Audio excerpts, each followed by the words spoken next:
All right, so this video is focused on Machiavelli. Machiavelli is a very, very famous Italian thinker, and he's very much a political thinker. But we're going to use his thoughts in the context of business ethics. So he wrote about politics, he wrote about how to gain and maintain power in politics, but we're going to apply his thinking to the business world. And so it's just a kind of an important caveat that Machiavelli himself is not speaking about business ethics, but we are going to use him to think about what it means to be good in terms of business. Now, he forms the first of three major perspectives that we're going to use to answer the question of what does it mean to be a good business person? What does it mean to be successful in business? The other two perspectives are Catholic thoughts and the thinking of Milton Friedman. So Machiavelli is the first, and he's the first because in many ways people often assume that business is very Machiavellian in its nature. And so it's worthwhile to kind of examine him and see what he has to say, see how his thoughts apply to the business world.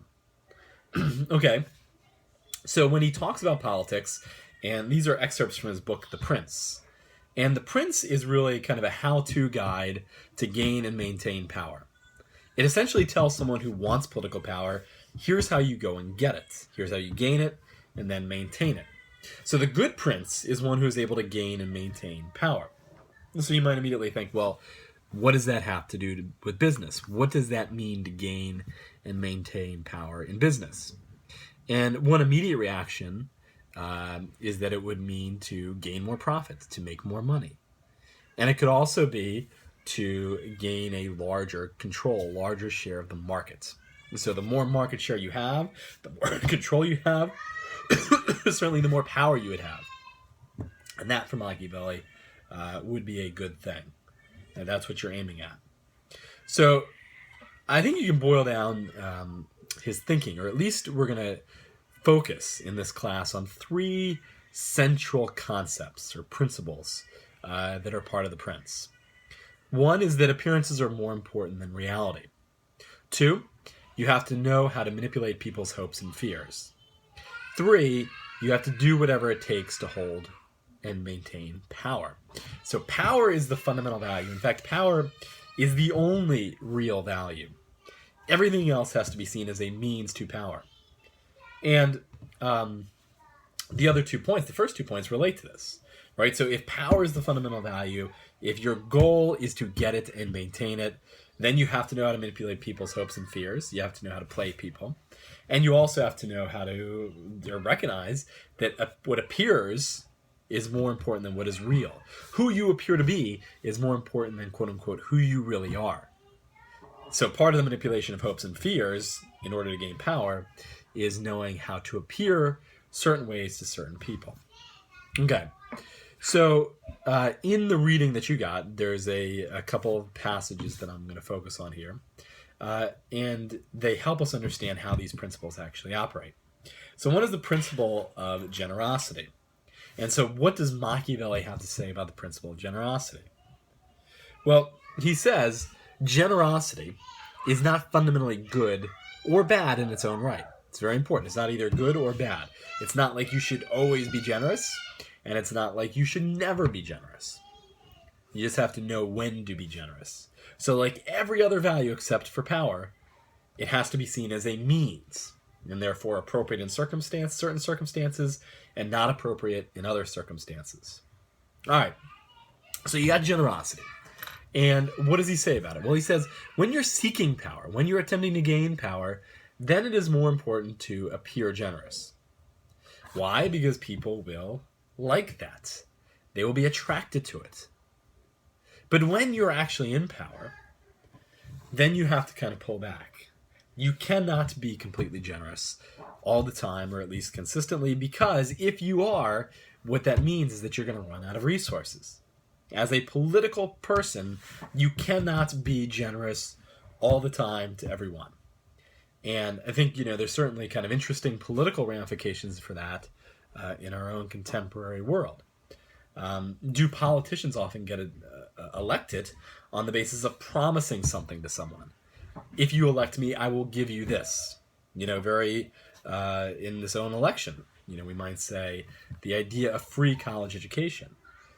Is that a kind of a promise of a generosity that will get people elected? That may be the case, but for Machiavelli, you got to be careful, because if you keep promising, if you keep being generous, eventually you're going to run out of resources, and people are going to turn. And given the U.S. national debt, perhaps it is only a matter of time. But he also says, look, another time when you actually are empowered to be generous is when you take something from someone. Again, his thinking is a world where politics would be based on power, and people would attack their enemies and would loot them and take from them.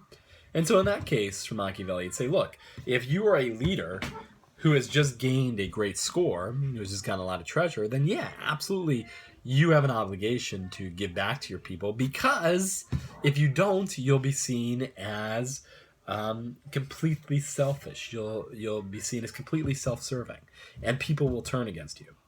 It's not that he's saying don't be generous in that circumstance because this is the wrong thing to do. He's saying just, again, think about what it means for you gaining and maintaining power. If you apply this to business, you might say, well, when a business is trying to attract customers, it might be important to be as generous as possible in terms of cutting prices as much as you possibly can, maybe even below what is sustainable. And then once you gain a consumer base, then you pull back to a reasonable level. Another, and this is probably his most famous of all passages, the most famous kind of Machiavellian idea. And he talks about, is it better to be feared or loved? Now, it's very important to note that he says, look, in an ideal world, in the best possible circumstances, then yeah, it would be better to be both, actually. To be both feared and loved. That would be the ideal. That would be great.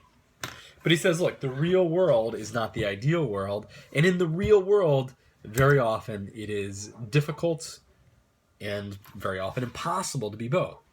So if you have to choose between being generous and being feared or being loved, what should you do?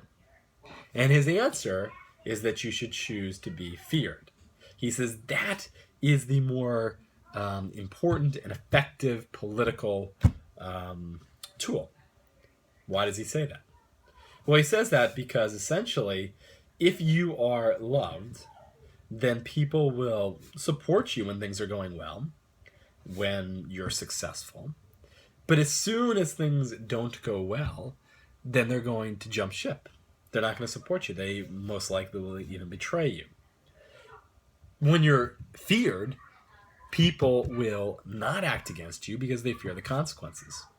And so Machiavellian psychology here is very much that of psychological egoism. In other words, people are fundamentally self-interested. People are always thinking about themselves and how to best advance their interests.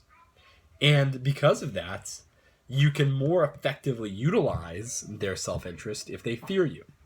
Again, if they love you, they'll be nice to you and they'll support you when it's convenient, when there's no great hardship, when there's no great sacrifice. But when it comes to a great sacrifice, that's when they'll turn. Okay, so to kind of wrap up this Machiavellian principles here, there are no fundamental moral values. The only value, once again, is power. Everything else is a means to power.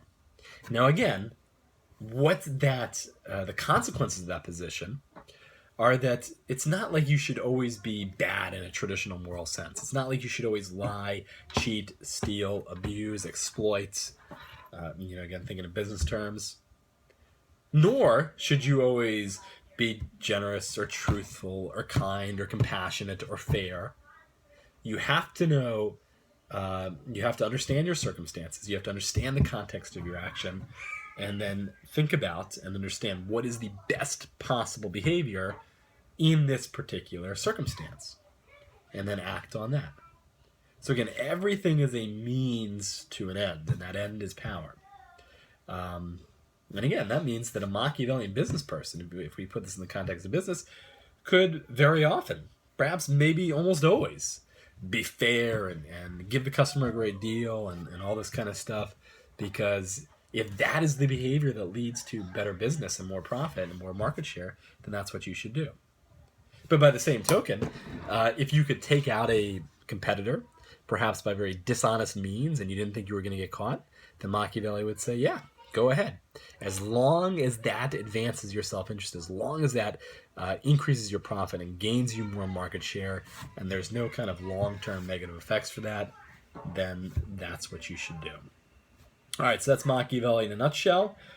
Do whatever it takes to earn a profit and to gain market share. That is the basis of his theory. And again, do whatever it takes does not mean that you're going to always be evil or disruptive or exploitive. It means that you can be those things in the proper context, at the right time, at the right place with the right people. But you can also be kind and generous and fair at the right time, at the right place with the right people.